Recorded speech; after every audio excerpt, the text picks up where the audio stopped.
Bonsoir, bienvenue dans le Club Éco d'Objectif-News.tv. Nous allons recevoir ce soir Brigitte Barège, la candidate de l'Union pour l'UMP.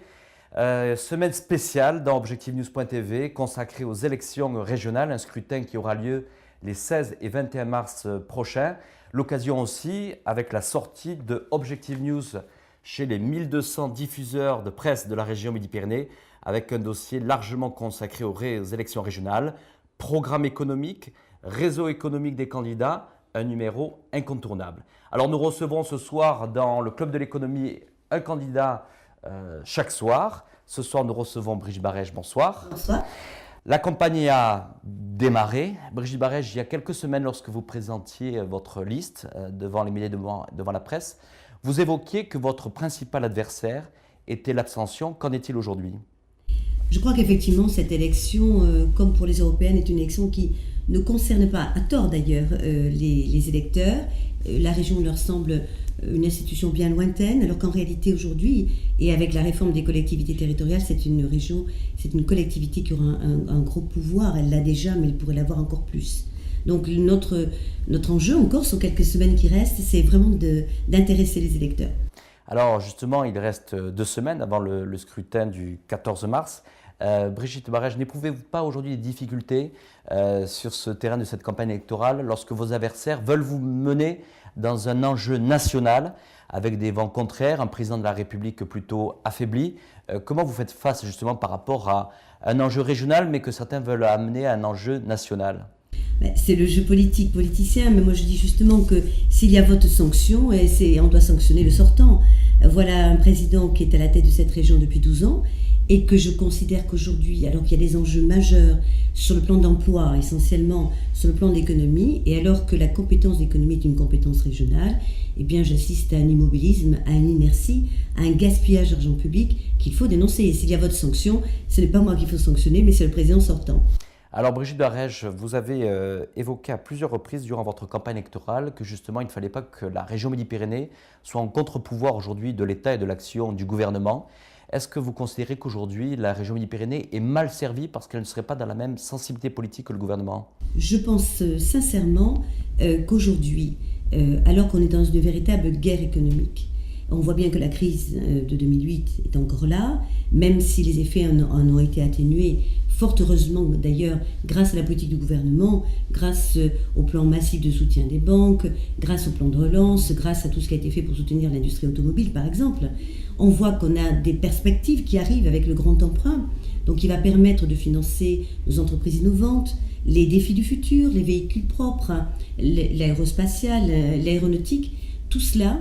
Je me dis que notre région n'est pas au rendez-vous. Bien au contraire, on a l'impression qu'elle est inerte et qu'elle est plutôt là, comme elle le dit d'ailleurs, un bouclier social, alors qu'on devrait être tous du même côté, tous servir l'intérêt général, c'est-à-dire l'emploi des entreprises. Alors l'emploi, justement, vous en faites une de vos priorités dans votre programme électoral et dans les mesures économiques. Notamment, vous avez évoqué l'idée, si vous étiez élue présidente du Conseil régional Midi-Pyrénées, à la nécessité d'un plan de sauvetage. Est-ce que l'on peut traduire ça comme un plan Marshall ici sur la région Midi-Pyrénées ? C'est vraiment, vous avez raison, le point numéro 1. Il ne faut pas oublier que nous allons être élus uniquement pour 4 ans. Donc quand je parle de plan de sauvetage, c'est-à-dire d'urgence, il faut tout de suite se mettre au travail, ne pas retarder davantage toutes les actions que vous pourrez mettre en œuvre pour aider par exemple la trésorerie. Moi je vois que quelles que soient les entreprises, les PME, les TPE qui sont très nombreuses, en Midi-Pyrénées, plus de 85% de notre tissu économique, et bien aujourd'hui ce dont elles parlent toutes, pratiquement dans tous les domaines, et je mets l'agriculture là-dedans, ça fait partie pour moi d'un pilier économique, eh bien c'est qu'il leur manque de fonds de roulement. Elles ont vraiment un besoin urgent de trésorerie. Elles sont arrivées au bout de ce qu'elles pouvaient faire pour maintenir l'emploi. Donc aujourd'hui je dis un fonds de garantie, un fonds de soutien, un accompagnement des mesures OSEO qui quelquefois ne suffisent pas, et surtout peut-être même une banque régionale, pourquoi pas, qui pallierait à la frilosité encore, qu'il faut bien souligner, de notre tissu bancaire pour les entreprises qui sont en grande difficulté. Brigitte Barège, quelle serait votre méthodologie dans l'application de ce plan Marshall ? Bien, moi j'étais d'abord premièrement consacré beaucoup plus du budget de la région, qui est quand même de 1,3 milliard d'euros chaque année, beaucoup plus sur l'économie, qui est une compétence régionale, on frôle les 3% du budget par an. Sur l'agriculture, on était à moins de 2. Quand j'ai commencé à le dire, maintenant on a dépassé les 2. Ça veut dire de nouvelles orientations budgétaires? Complètement, il faut distribuer différemment notre budget, faire, non pas augmenter bien sûr la fiscalité, mais mieux répartir en fonction des enjeux. Et puis je vais dire, au passage, on a des économies certaines à faire sur tout un tas d'agences régionales fort coûteuses, fort opaques. Je pense à Midi-Pyrénées Innovation, Midi-Pyrénées Expansion, Midi-Pyrénées Création, Midi-Pyrénées International. Vous avez parlé de gabegie d'argent. Complètement. Savez-vous que le total de ces budgets, j'avais pris Midi-Pyrénées Innovation, mais c'est pareil. Si j'additionne le total de ces budgets, c'est 67% au coût de fonctionnement. C'est-à-dire que pour Midi-Pyrénées Innovation, l'exemple, 1,2 million d'euros en fonctionnement, c'est-à-dire des salaires, ça remplace les amis, bien sûr, bien payés, et on distribue avec ça 400 000 euros par an. On se flatte, je vois encore le journal de Martin Madvy, qui manifestement n'a pas pris la mesure de la crise. Il annonce qu'il va il a signé sur 6 ans 500 contrats avec des PME pour les aider un petit peu. Ça, c'est du saupoudrage. Alors qu'on a 38 000 entreprises, 38 000 PME rien qu'en Haute-Garonne. C'est ridicule. 100 contrats par an de soutien, soi-disant, on n'est pas à la hauteur des enjeux. Donc moi, je dis plan de sauvetage, plan d'urgence, planche Marshall, effectivement, de salut public, tout ce qu'on voudra dire pour montrer qu'il y a vraiment urgence.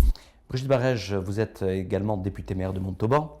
Là-dessus, aujourd'hui, bien sûr, il y a encore ce débat sur la LGV. Comment expliquez-vous aujourd'hui les retards et que Midi-Pyrénées reste, après tout, une région encore enclavée? Écoutez, moi, je trouve ça dramatique, que dans tous les domaines d'ailleurs, pas que pour la LGV, on est manqué d'anticipation. Un élu, il doit être à la fois, et c'est là peut-être que je compléterai mon propos, il y a un plan d'urgence à mettre en place, et en même temps, il y a les rendez-vous de demain, les défis de demain qu'il ne faut pas laisser passer avec le grand rond-point dont je parlais tout à l'heure, par exemple, mais également avec l'aménagement du territoire. On sait que c'est une compétence majeure de la région.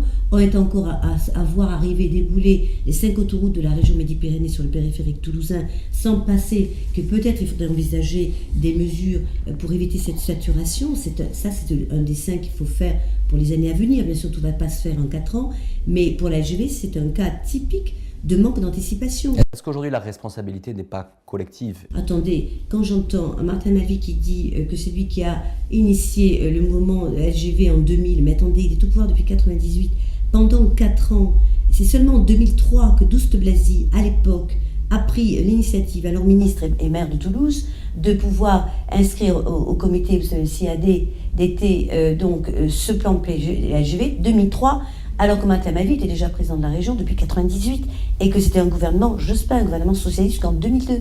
Donc ce n'est pas vrai, il n'a pas pris les mesures. Et concrètement, Brigitte Barège, si vous êtes élu président de la région, quelle serait justement la décision au lendemain sur la question de la LGV? Il faut absolument vraiment avoir du courage.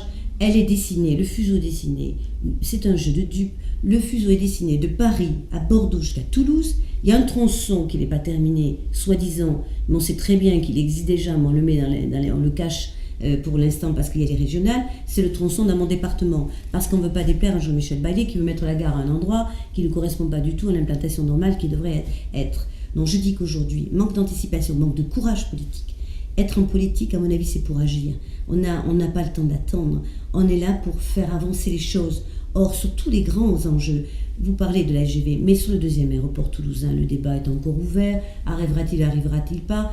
Ce qu'on a vraiment fait prospérer pendant les 12 ans de gestion socialiste dans cette région, ce sont les bureaux d'études et les commissions diverses, c'est vrai, qui ont permis de retarder toujours à demain des décisions courageuses qu'il fallait prendre. Moi, si je suis au pouvoir, nous ferons rapidement des assises on ne perdons pas de temps et nous nous tiendrons à des engagements sur la LGV. Il faut qu'elle arrive rapidement. Mais au-delà de Toulouse, il faut déjà penser à prolonger la LGV jusqu'à Barcelone. C'est ça les vrais enjeux. Aujourd'hui, la région, c'est la dimension de l'Europe. Et la dimension de l'Europe, c'est pas que Barcelone, c'est aussi Bruxelles. Je trouve que dans ce domaine-là, on a manqué d'ambition. Aujourd'hui, la région Midi-Pyrénées était trop peu présente. Là où se décident les grands enjeux économiques, c'est à Bruxelles qu'on décide, par exemple, de l'avenir de Galiléo qui nous échappe, on le voit bien, les enjeux de l'espace, les enjeux de l'aéronautique avec Airbus qui nous échappent aussi, les enjeux de l'agriculture avec la PAC qu'on doit dénégocier dès cette année pour 2013, et tout cela, je dis, à Bruxelles, je crois qu'on avait un président de région qui était peu présent. Merci Brigitte Barège d'avoir répondu à notre invitation. Merci à vous.